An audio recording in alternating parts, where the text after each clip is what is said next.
All right, everybody, we're going to do Ezekiel. So here we go. In my 30th year, in the 4th month on the 5th day, I was among the exiles by the Kabar River. The heavens were opened, and I saw visions of God. On the 5th month, on the 5th of the month, it was the 5th year of the exile of King Jehoiachin. The word of the Lord came to Ezekiel, the priest, the son of Buzi, by the Kabar River, in the land of the Babylonians. There the hand of the Lord was on him. I looked, and I saw a windstorm coming out of the north, an immense cloud with flashing lightning, and surrounded by brilliant light. The center of the fire looked like glowing metal, and in the fire was what looked like 4 living creatures. In appearance, their form was human, but each of them had 4 faces and 4 wings. Their legs were straight, and their feet were like those of calf and gleamed like burnished bronze.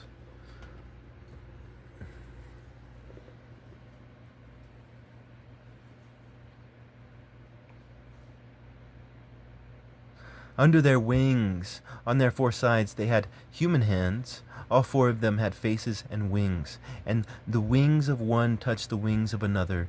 Each one went straight ahead. They did not turn as they moved.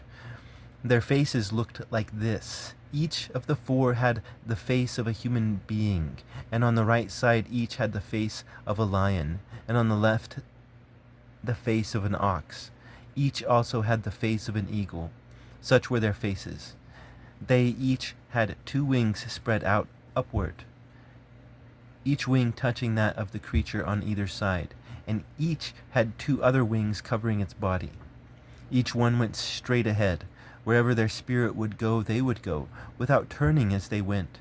Appearing like the living creatures was The appearance of the living creatures was like burning coals of fire or like torches. Fire moved back and forth among the creatures. It was bright, and lightning flashed out of it. The creatures sped back and forth like flashes of lightning.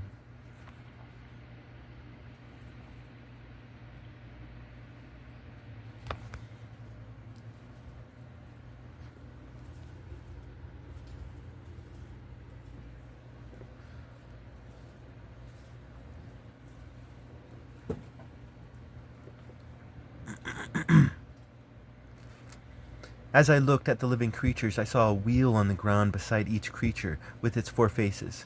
This was the appearance and structure of the wheels. They sparkled like topaz, and all 4 looked alike. Each appeared to be made like wheels intersecting a wheel. As they moved, they would go in any one of the 4 directions the creatures faced. The wheels did not change direction as the creatures went. Their rims were high and awesome, and all 4 rims were full of eyes all around. When the living creatures moved, the wheels beside them moved, and when the living creatures rose from the ground, the wheels also rose. Wherever the spirit would go, they would go, and the wheels would rise along with them, because the spirit of living creatures was in the wheels. When the creatures moved, they also moved. When the creatures stood still, they also stood still. When the creatures rose from the ground, the wheels rose along with them, because the spirit of living creatures was in the wheels. Spread out above the heads of the living creatures was what looked like something like a vault, sparkling like crystal and awesome. Under the vault their wings were stretched out one toward another, and each had 2 wings covering its body. When the creatures moved, I heard the sound of their wings like the roar of rushing waters, like the voice of the Almighty, like the tumult of an army. When they stood still, they lowered their wings. Then there came a voice from above the vault over their heads as they stood with lowered wings. Above the vault over their heads was what looked like throne of lapis lazuli, and high above on the throne was a figure like that of a man. I saw that from what appeared to be his waist up, he looked like glowing metal, as if full of fire, and that there down he looked like fire and brilliant light surrounding him. Like the appearance of a rainbow in the clouds on a rainy day, so was the radiance around him. This was the appearance of the likeness of the glory of the Lord. When I saw it, I fell down on my face, and I heard the voice of one speaking.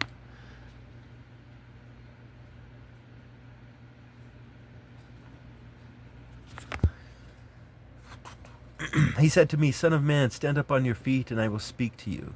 As he spoke, the Spirit came into me and raised me to my feet, and I heard him speaking to me. He said to me, Son of man, I am sending you to the Israelites, to a rebellious nation that has rebelled against me. They and their ancestors have been in revolt against me to this very day. The people to whom I am sending you are obstinate and stubborn. Say to them, this is what the sovereign Lord says. And whether they listen or fail to listen, for they are a rebellious people, they will know that a prophet has been among them. And you, son of man, do not be afraid of them or their words. Do not be afraid, though briars and thorns are all around you, and you live among scorpions. Do not be afraid of what they say, or be terrified by them, though they are a rebellious people. You must speak my words to them, whether they listen or fail to listen, for they are a rebellious people. But you, son of man, listen to what I say to you. Do not rebel like that rebellious people. Open your mouth and eat what I give you. Then I looked, and I saw a hand stretched out to me. In it was a scroll which he unrolled before me. On both sides of it were written words of lament and mourning and woe.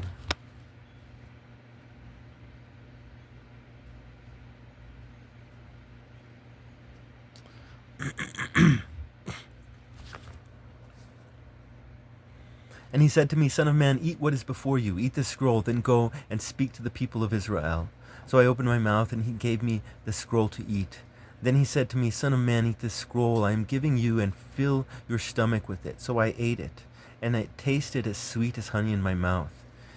He then said to me, Son of man, go now to the people of Israel and speak my words to them. You are not being sent to a people of obscure and strange speech, but to the people of Israel, not to many peoples of obscure speech and strange language, whose words you cannot understand. Surely if I had sent you to them, they would have listened to you. But the people of Israel are not willing to listen to you, because they are not willing to listen to me, for all the Israelites are hardened and obstinate. But I will make you as unyielding and hardened as they are. I will make your forehead like the hardest stone, harder than flint. Do not be afraid of them or terrified by them, though they are a rebellious people. And he said to me, Son of man, listen carefully and take to heart all the words I speak to you. Go now to your people in exile and speak to them. Say to them, this is what the sovereign Lord says, whether they listen or fail to listen. Then the Spirit lifted me up, and I heard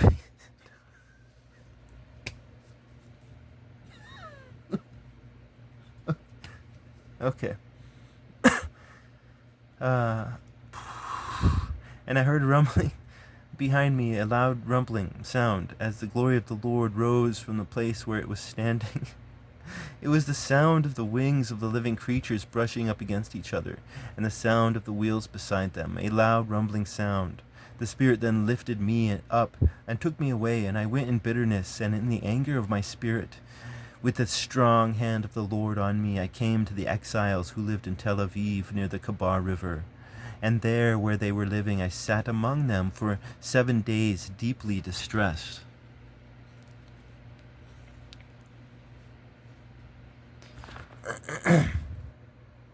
At the end of the 7 days, the word of the Lord came to me, Son of man, I have made you a watchman for the people of Israel.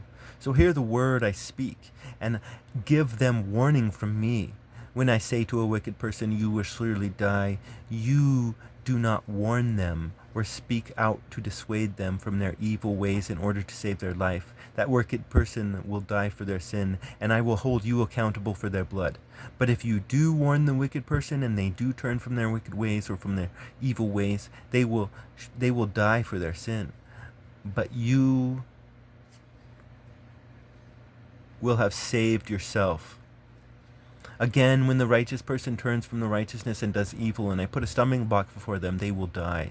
Since you did not warn them, they will die for their sin. The righteous things that the person did will not be remembered, and I will hold you accountable for their blood.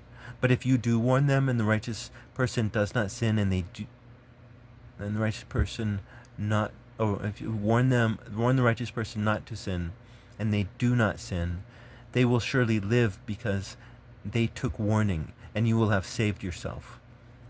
The hand of the Lord was on me there, and he said to me, Get up and go out to the plain, and there I will speak to you.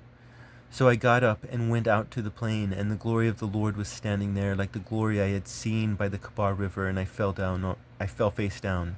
Then the Spirit came into me and raised me to my feet. He spoke to me and said, Go, shut yourself inside your house, you son of man. They will tie with ropes. You will be bound so that you cannot go out among the people. I will make your tongue stick to the roof of your mouth so that you will be silent and unable to rebuke them, for they are a rebellious people.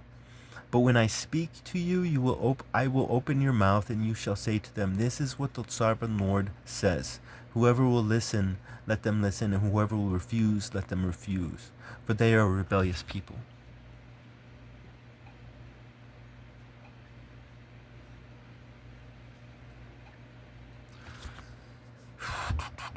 Now, son of man, take a block of clay, put it in front of you, and draw the city of Jerusalem on it. Then lay siege to it, erect siege works against it, build a ramp up to it, set up camps against it, and put a battering ram around it. Then take an iron pan, place it as an iron wall between you and the city, and turn your face toward it. It will be under siege, and you shall besiege it. This will be a sign to the people of Israel. Then lie on your left side and put the sin of the people of Israel upon yourself. You are to bear their sin for a number of days you lie on your side. I have assigned you the same number of days as the years for their sin. So for 390 days you will bear the sin of the people of Israel. After you have finished this, lie down again, this time on your right side, and bear the sin of the people of Judah. I have assigned you 40 days, a day for each year. Turn your face toward the siege of Jerusalem, and with bared arm prophesy against her. I will tie you up with ropes so that you cannot turn from one side to the other until you have finished the days of your siege. All right, let's stop here for now. Let's see where we're at. Take wheat and barley. Oh, my goodness. All right.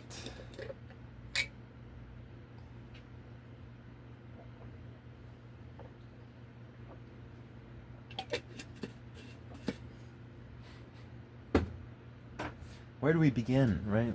Where do we begin? Let's see.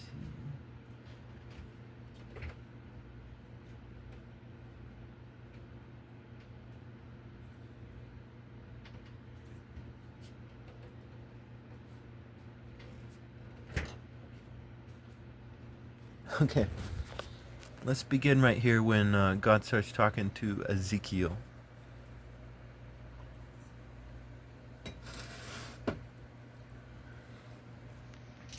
Right now, listen carefully to what God is saying. Listen carefully. Son of man, I am sending you to the Israelites, to a rebellious nation that has rebelled against me.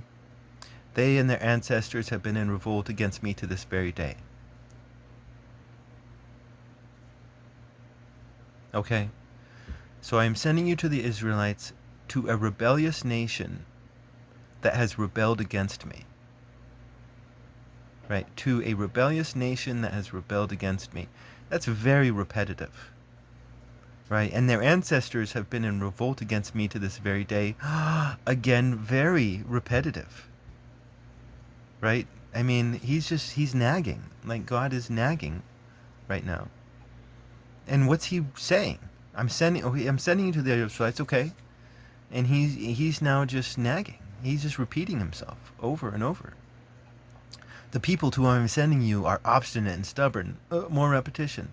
Say to them, this is what the sovereign Lord says. Oh, okay. Okay, what's he gonna say, right? And whether they listen or fail to listen, wait, no, that's not right. That's not right, right? I mean, Ezekiel's teasing you, right?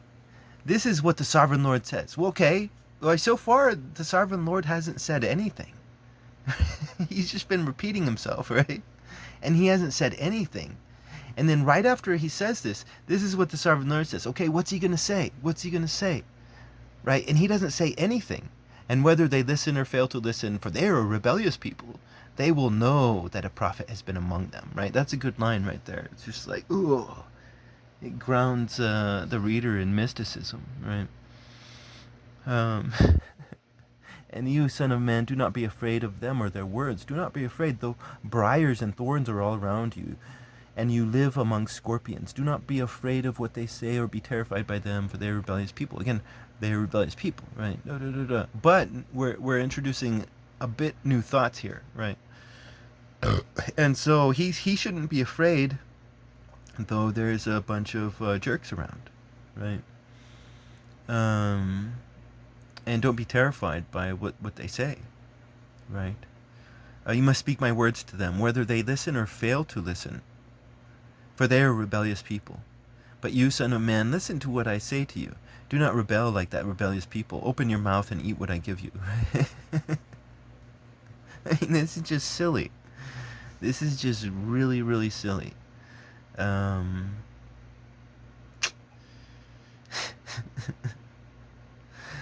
this is interesting. So why shouldn't he be afraid? Why shouldn't he be afraid, though he's going to go say what to them? Like, so, and what does end up happening? Like, I stopped right at that food part, but what actually ended up happening? He didn't actually say anything to them. He started acting like an idiot. He started acting like a child, but he's a grown man. And a grown man who does that in public is a crazy man, like a crazy homeless type man. And that's how he was acting. Right? He had wings about him. Right? He had wings about him. He had two wings that were covering him. And he was putting on a mask. Because he didn't actually say anything to them. He warned them by doing this. Right? And what kind of warning is that? Right? And we'll get into that later on, because they talk about that. The law of the prophet.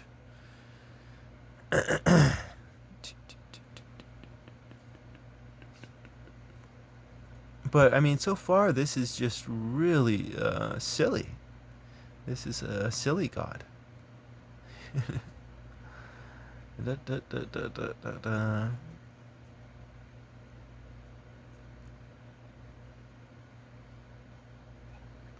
Right, and again, we're just going to see more of the same thing. Obscure speech, strange language. But to the people of Israel, right? He's like, this is gaslighting. Maybe, I don't know if that's the word, but that's what he's doing. He's praising them and slapping them at the same time, right? Not to many peoples of obscure speech, strange language. Again, more repetition. Whose words you cannot understand. Right, and this is a burn right here, right? They would have listened to you. Right? And what's he saying? So far he's not saying anything. Right? So what is the word of the Lord? Right? Other than all this just silly nagging and silly repetition.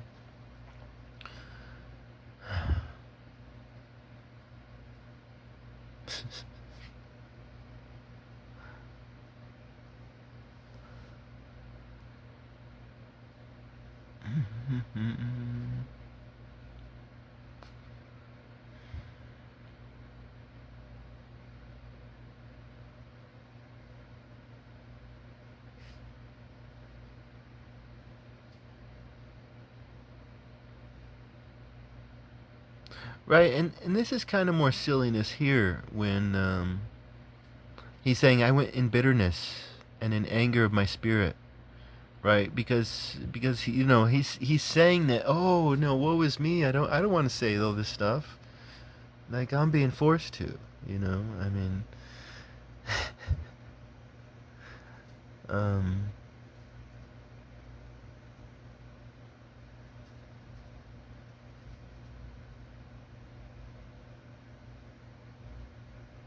and then we get to this prophet's law thing, right? And again, it's like, how does he warn them? He warns them by some really strange esoteric shit, because it's like, what's really going on here? Because I mean, there's that story of Marduk and Tiamat, and I see the Torah as a condemnation of the Marduk Tiamat story, this Babylonian story. And in this story, Marduk, walks up to Tiamat in the street, and he's like, "Hey, Tiamat, you're a bitch." Right? And everybody's like, "Yeah, yeah, finally someone said it." Um, that's the story of Marduk and Tiamat, right? And this is a condemnation of it. This is total condemnation, because if he did that, if he went out there and he said, "Hey, man, you guys are just not living right, and God's gonna kick your ass," like, if that's what he did, then he would have gotten killed. But by pretending to be a crazy person, right? He's putting two wings over himself, right? He's covering himself with two wings.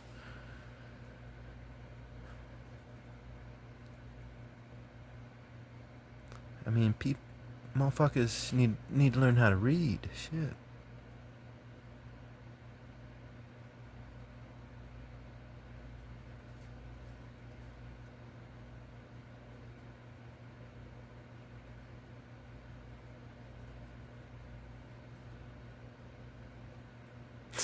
No, like, look at this ending right here. "But when I speak to you, I will open your mouth, and you will say to them, 'This is what the sovereign Lord says.'" I mean, so far he hasn't said anything. Whoever will listen, let them listen, and whoever will refuse, let them refuse, for they are rebellious people. I mean, so far this sovereign Lord hasn't said a thing.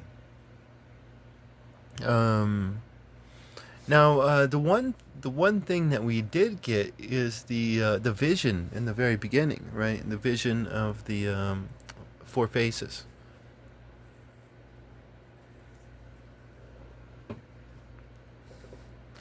Um,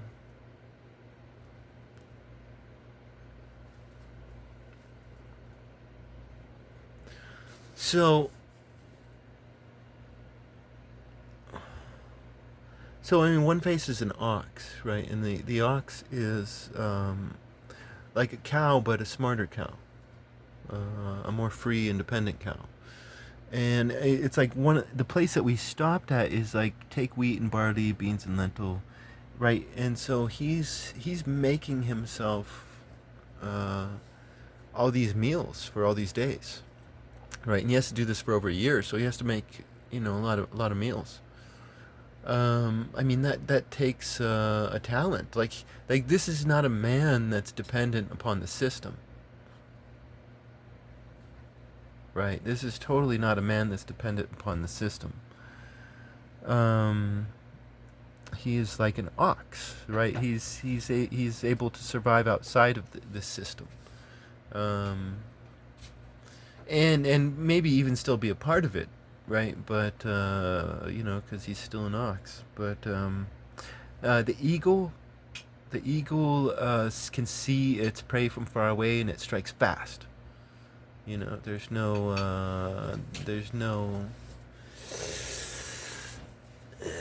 It's like, the bad guys over there. Let's get them. I mean, let's get them. Let's fucking get them. That's where the bad guys are. Um, Boom. That's what the eagle is. The eagle sees from far away, and they're like, "That's the bad guy. Let's get him." And let's swoop in, and give him no warning. That's the eagle. The lion is the lion is actually a sensitive creature. It cries like a woman and a child to gain social advantage. The roar is theatrical, unless a lion's being attacked by hyenas, and he'll roar in order to call other lions. And I think lions of other territories will respond. I could be wrong. Correct me if I'm wrong. But that doesn't happen in the human world. But yeah, no, the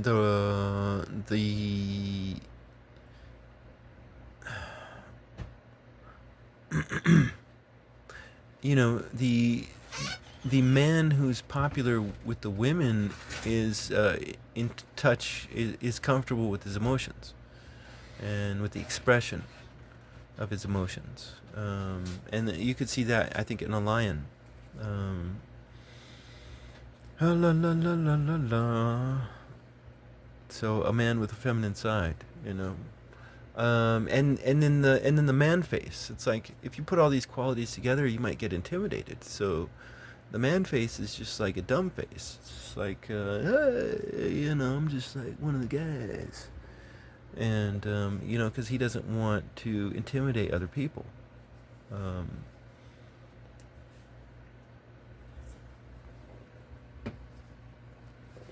I mean, this guy's a good writer. Whatever you. I mean, he's extremely poetic, and at the same time, there's just this uh, word organization that's just great. Dip, dip, dip, do. But I mean, so yeah, no, that was the vision. But again, I mean, totally, like that's the cool thing about this text. It's like, we as the audience, see Ezekiel, and he's like talking to God. It's like, whoa, so we have this awesome, august, nature of him. But then what does he do? He does this. He acts like a child in public. And I mean, all of this is spoken so dramatically, like he's hiding from us, because the person that they would see is this. That's what they're gonna see. They're gonna see somebody who's, read the Torah too much, and gone a bit crazy. Um, and there might still be some people who are angry at him, but the discussions that they're going to be having is whether or not they should kill the crazy person, right? Or lock the crazy person up.